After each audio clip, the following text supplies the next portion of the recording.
ហើយមួយទៀតបងប្អូនត្រូវតែកុំឲ្យកូនជេរគេទោះបីកូនបងប្អូនរៀននៅសាលាណាក៏ដោយដូចជាសាលាភពបញ្ញាបឋមសិក្សាដូចនៅខេត្តដូចទីក្រុងអញ្ចឹងណាបងប្អូនកុំសូវឲ្យក្មេងៗកុំសូវឲ្យទៅហៅបងប្អូនគេបងប្អូនស៊ីណានអញ្ចឹងកុំឲ្យកូនបងប្អូនជេរគេបងប្អូនដឹងទេសិស្សមួយចំនួនជេរគេប៉ុន្តែមិនដែលប្រាប់ម៉ាក់ប៉ាឯងសិស្សទី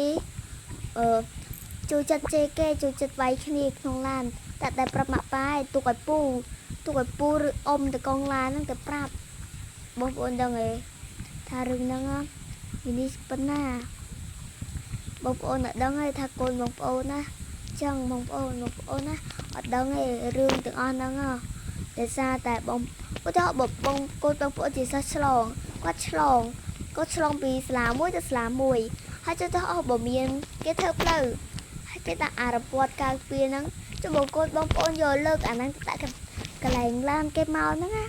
បងប្អូនគិតមិនឡានគេមិនត្រូវឈប់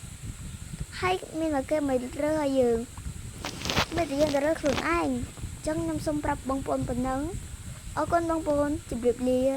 ខ្ញុំមានរឿងទៅប្រាប់ប៉ុណ្ណឹងឯងកុំឲ្យកូនបងប្អូនអញ្ចឹងក្មេងល្អ